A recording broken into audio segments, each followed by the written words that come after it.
I am doing some last-minute packing for a very big trip, and it has me wondering, just how did they manage in an era before luggage had wheels, but everything else did? And suddenly travel was an option for everyone, with trains and steamboats, automobiles, and eventually even airplanes.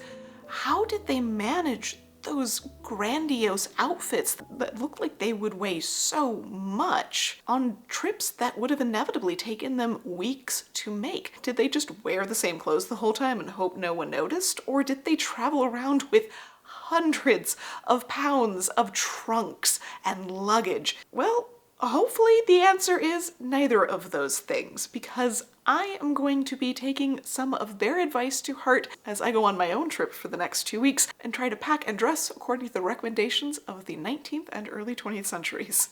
So, wish me luck.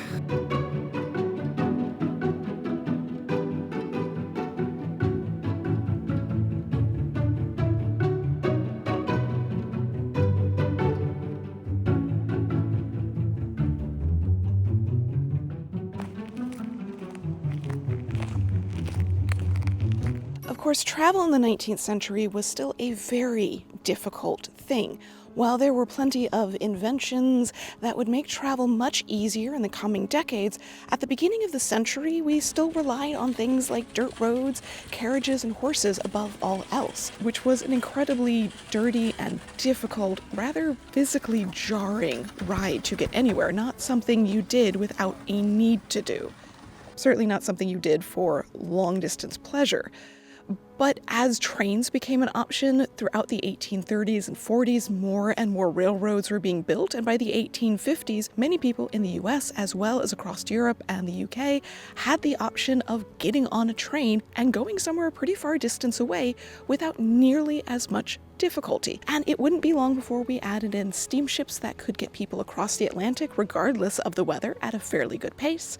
And then eventually we started to pave roads. We started with systems of aggregate roads, essentially putting smaller pebbles with the large rocks and tamping it down. That was an idea that really started up in the 1830s from macadam. And eventually we started adding tar to that in the 1870s to smooth things out even further. So that is where we get the term tarmac from, tar macadam. And it wouldn't be long before automobiles and airplanes in the 20th century made travel even easier. Now, of course, those weren't always pleasant travel options to begin with. It always took a few decades for them to figure out the process. So it really wasn't until post-World War II that travel for pleasure became an absolute normal thing for the vast majority of the population. It became an easy option. But even starting in the 19th century, they had a problem. For those that hadn't traveled far and wide before, which was the vast majority of people, and when they were going places that were new, they didn't know what to take, what to pack, how to pack it, or for that matter, what to wear. So we started seeing a lot of recommendations in etiquette manuals and newspapers and magazines about how to dress for travel, which admittedly for the most part came down to making sure that you wore clothing that could manage the difficulty of the crush, of the dirt and the dust, and all of the different things that you would be encountering regardless of what the weather was or regardless of your demands. Early travel in the 19th century wasn't expecting people to show up in their absolute best clothing for the fanciest events. They were mostly trying to travel and show up without looking disheveled. Even things like early trains were not the cleanest. There were even written recommendations on how to sit on the train in order to make sure that you didn't get a cinder in your eye or on your dress. So even if it wasn't dusty, it was still going to be smoky. And your clothing needed to be prepared for that. The main way that they recommend taking care of that, of course, is by choosing your fabrics wisely. The materials that you pick for this process make all of the difference. The same thing goes for a lot of modern products today as well, and that's why I am so happy that the sponsor for today's video is Birch. Thanks, Birch, for sponsoring today's video, because there's nothing more obvious after a long trip than how important a good mattress and a good sleep is. That's why I'm so happy to introduce Birch. They make mattresses that are crafted with responsibly sourced materials, such as organic cotton, organic wool, and 100% natural latex. They're also free from polyurethane foams, which can result in harmful off-gassing, and are constructed without fiberglass, which can be detrimental to your health, not to mention just plain itchy. Unlike synthetic mattresses, the wool makes them hypoallergenic and mildew resistant, which I am definitely thankful for with my long list of allergies. I have the Birch Luxe Natural mattress, which is a premium upgrade to their original, well-loved Birch Natural mattress. And I have been sleeping on it for about 3 years now, and it has made such a difference. And I'm so excited that I've added one to my guest room as well. I can honestly say that with my Birch mattress, I sleep through the night and wake up without sore muscles and joint pain. In fact, 79% of those who suffered from back pain with their old mattress saw a reduction in pain with their Birch mattress. And you don't have to worry about trying it out. With your Birch mattress, you get a 100-night sleep trial along with a 25-year warranty. That means you'll get more than 3 months to make sure that you love it. The best part about all of this is that Birch delivers your mattress right to your door for free within the US. They also offer in-home setup and removal to make your buying experience as convenient as possible. Each Birch mattress comes with 2 of their EcoRest pillows made from recycled materials. They're breathable and better for the environment. I love my Birch mattress, and I think you would too. If you're looking for a new bed, check out Birch Living. For November, they're offering an exclusive discount of 27% off if you use the code BirchPartner27. This extra special discount is only available with the code and isn't listed anywhere on the website. So visit birchliving.com/Nicole Rudolph to find out more about this limited time offer. Thanks again to Birch for sponsoring today's video. So let's travel back to the 1860s to see what they recommended you used for your travel ensembles. A lot of this was based on the fact that travel was still very dirty and unpredictable at this time, and also generally very cramped. So the clothing that you chose had to deal with that. Making sure that you chose textiles and garments that could handle this was very important. Generally, the biggest recommendation was color of clothing. Something black or dark neutrals made a lot more sense than white clothing. You were able to hide the stains, the dust, and the dirt. Additionally, things like wool, especially wool tweeds, were a great option that you could brush off that dust and dirt, and you didn't have to worry about looking like you had been traveling. Now, of course, in the colder times of year, something like a tweed travel suit is a perfect idea, but during the summer months, you need something a little bit lighter weight. Linen was the secondary option for this. The Ladies' Guide, as well as other etiquette manuals of the 1860s, really love to mention things like linen dusters, which would have gone over most of the clothing, protected whatever outfit you had underneath. This would hopefully keep things dust-free and at least a little bit dry. But if the weather wasn't great and was raining, something like a waterproof cloak or suit was a much better option. And most wool is very good at that, especially depending on the weave. It's going to resist a lot of water and simply bead off. They also mentioned that you should dress plainly and without a lot of trim, accessories, and jewelry. This is not because they're concerned about drawing attention to thieves, but instead because jewelry can fall off and get lost easily, and no one wants to do that. Wearing a lot of gaudy jewelry just is unseemly and unmodest. And things like accessories and trims and extra bits have to constantly be attended to and checked, made sure they're in the correct position, they're not getting wrapped up or caught on things. It's just too fussy. There's no reason for those things to be present, so wearing something that isn't fussy, wearing something that is plain and simple makes a lot more sense because it's just going to make your entire process a lot more comfortable. People have things to worry about beyond just the way their clothing looks when they're traveling. Instead, the accessories that they do recommend are to stay warm and dry. Things like cloaks and shawls, or hats that are plain and can help with rain, umbrellas, or even travel boots, which they usually mention are either fur or flannel lined. One of the more specific mentions talked about getting an insole that is flannel on one side and a varnished leather on the other in order to be waterproof. Interestingly enough, I do actually have 2 pairs of shoes in my collection that would fit in this range. One is an 1840s pair of Oxfords that has a separate insole that is flannel on one side and varnished fabric on the other, so that way it would actually keep the foot very warm and dry. Another is an 1860s pair of men's shoes that has a fully varnished insole. It's not separate, but it would again keep the foot very dry. So both of these would do very well for travel or inclement weather. And things like this were readily available throughout catalogs and local stores in many cases. So finding things that were meant specifically for travel and poor weather was not impossible to do. Not a lot is mentioned about the other garments that need to be brought along with. I think in large part because travel in this era is still very focused on the actual process of getting to your destination and less so on where you are going. It's not travel for pleasure necessarily as often as it is travel for the need of moving or visiting. So what you're wearing at the location depends on what you plan on doing and what your class is, who your friends are, what you want to wear, more so than a broadly prescribed wardrobe. There are a few mentions of things like black silks or black alpaca wool that do very well for both packing as well as, again, wearing around cities to make sure that they don't end up dirty or dusty. Now, additionally, they do mention that you need to take at least half a dozen sets of undergarments. This is not, again, for the actual destination, but is instead for the fact that you might only stop while traveling every 3 or 4 days.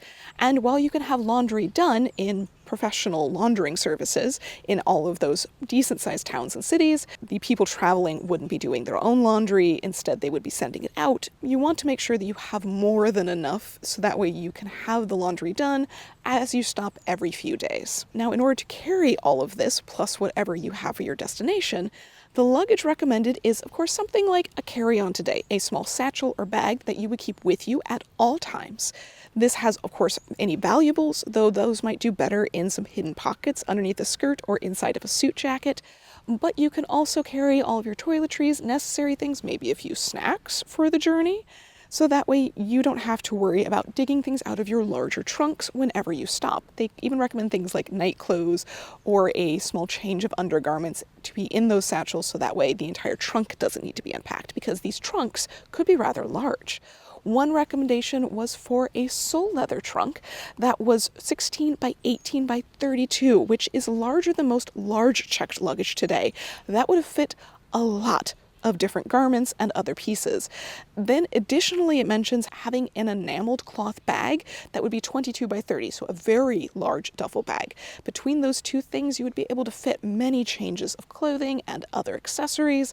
So these people weren't necessarily traveling light, despite the fact that they might expect to be wearing something like their simple traveling suit or gown for quite a few days in a row. They were certainly changing their underwear, but maybe not changing their traveling garments, but they certainly brought a lot of things with them. As we reach towards the 20th century, travel is getting faster and faster. Speed means that you can travel further, but it also means that you need to travel lighter. No longer are you planning lengthy trips where you haul your baggage up on top of a carriage for days on end. Instead, you are alighting on a train carrying your own luggage or managing a multi-day voyage across the Atlantic Ocean. So people needed to be much choosier about what they were taking along. There's also an increasing concern about dowdiness. So while those 19th century recommendations tended to be towards choose plain, practical, simple garments out of dark colors and heavier wools, instead, the end of the 19th century begins to focus on the fact that people were traveling in maybe not their best dress. And apparently Americans were starting to gain a reputation for that. Instead of traveling in nice clothing, they were choosing some of their worst, oldest clothing in order to not have to worry about it getting dirty, torn, or stuffed into bags. As a result of both of these challenges, they started to look towards more specific types of travel garments. This was also the era of separates. So in the 1890s, a lot of women's wear started moving away from a singular dress and towards a top and a bottom, a shirtwaist and a skirt. Men's wear, of course, continued to retain their multi-piece suits, which do very well for travel and can mix and match. Women's wear had not had quite the same opportunity, but they were moving towards that style as well for practicality. As long as it's made out of a practical but fashionable fabric, a two-piece garment would be the best thing for travel. Just make sure that your hems are on the shorter side so they don't drag on the ground, and it's a little bit more practical for walking around and sightseeing as well. Most travel dresses or suits mention, again, being made out of a sturdy wool that does not show dirt and dust. That problem definitely has not gone away. Having another dress out of a light silk, which packs easily, then having an extra skirt, maybe an extra tailored jacket in order to mix and match, as well as a few shirtwaists to swap between, and plenty of undergarments meant that you could manage 2 to 4 weeks without much else. However, this wasn't going to tackle one of the biggest problems on the horizon. By the time we reach the 20th century, there's a lot more expectation of what you're going to do on your trip and how much that's going to require fancier clothing. Even if you aren't going to visit friends or family that are going to expect you to keep up with their social life, a trip was now beginning to include much more formal occasions, including going out to dinner, something that wasn't as easy in the 19th century when restaurants were few and far between, especially those that didn't cater towards men traveling alone. Something like a dress waist, if you already had a plain skirt, was enough to make up for it around the turn of the century, though some might pack in favor of a dinner dress instead, though again could be fairly lightweight. There was also the addition of more physical activities that you could be doing, hiking and extra sightseeing, so things like sweaters started to show up in the early 20th century on these lists rather than shawls or capes. Though if you are traveling by steamship across the Atlantic, which was a very fashionable and popular thing to do in the early 20th century, something like a rug, essentially a very heavy blanket, was also recommended for while you were on the ship. And that meant that you stayed warm even when you were outside on deck. For these sorts of overnight travel situations on trains or ships, they also recommended that you make sure you have a good quantity of night clothes. No longer are women wearing the chemise that they could wear during the daytime for bed. Same thing goes for the men.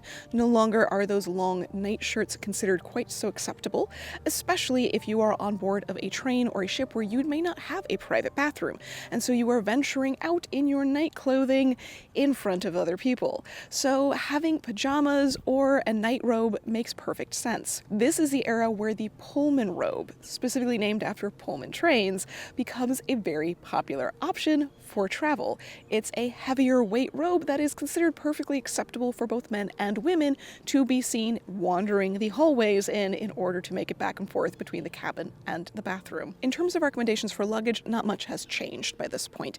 Trunks are still the standard for large quantities, as well as a few smaller handbags, often leather or cloth, in order to make carrying easier. Flat steamer trunks for ships are highly recommended. Apparently, there was a difference between American and European made, however, as American handlers of luggage were much rougher than those in Europe, so you could have something out of a lighter weight bent wood if you traveled through Europe. So a lot of American books recommended leaving behind your heavy trunks if you were headed across the Atlantic. Rattan flat tops with trays or hat compartments, wardrobe trunks that were taller than they were long and usually full of drawers or tall compartments that you could hang your clothes in, a bit more closet-like than trunk-like. Very often when you traveled across the Atlantic, however, they recommended that you actually pack separate trunks, one for your voyage and one for your travel around the continent. In this case, that meant that you would leave the voyage trunk with the ship operators, so that way you didn't have to carry it all the way around Europe.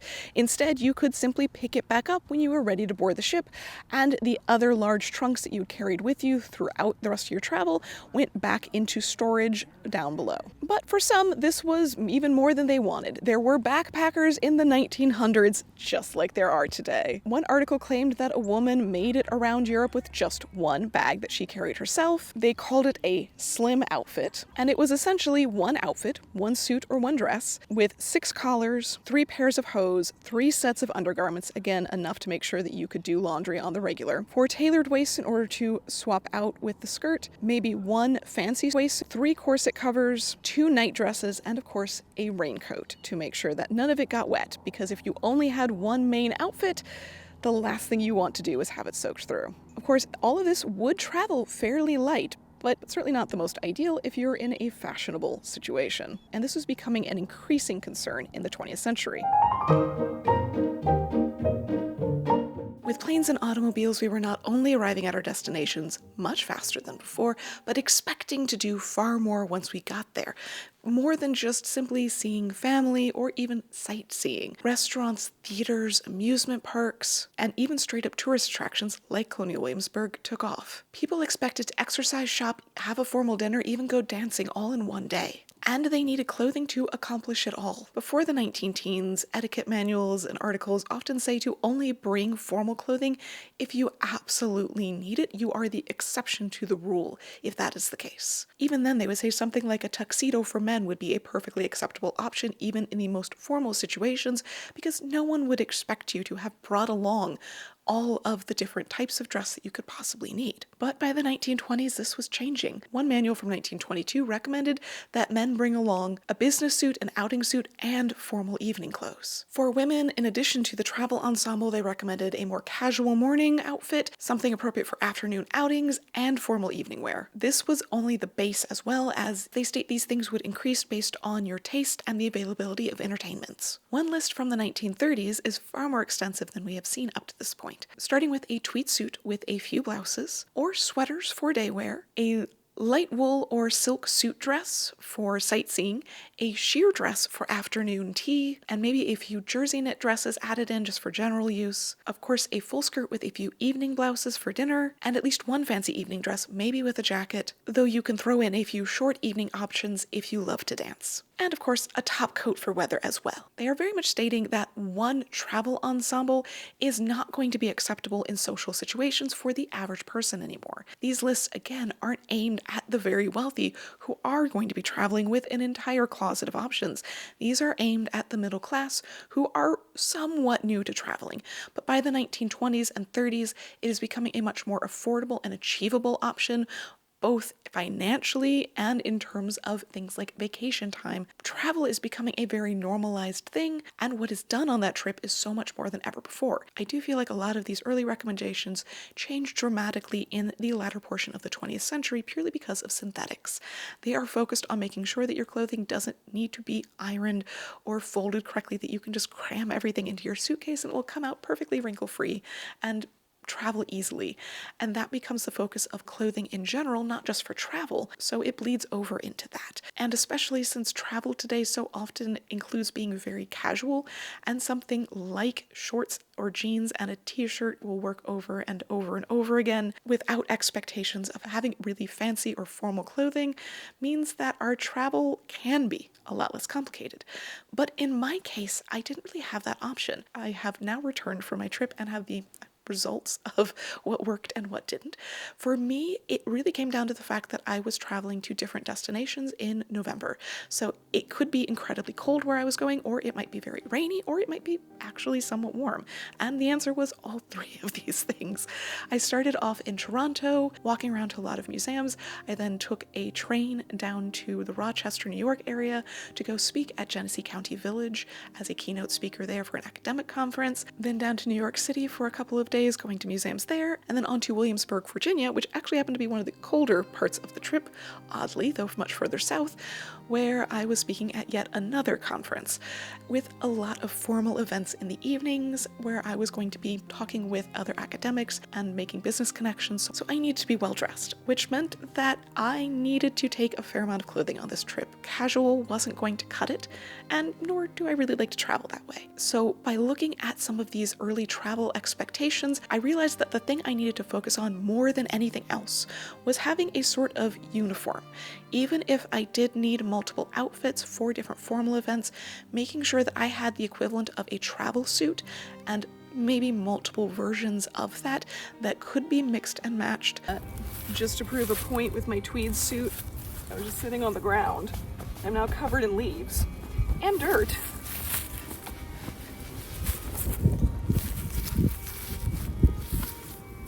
Good to go. Along with focusing on fabrics like wool tweed that would hold up to the wear, wouldn't look wrinkled, wouldn't look like I had stuffed them into my luggage by the end, and I knew that I would still come out of it looking very fashionable every time. In fact, the tweed jacket that I am currently wearing is part of my tweed travel suit that I wore on both train trips as well as a couple of other days, and the jacket over and over again with this tweed travel suit and an extra set of trousers in plain black.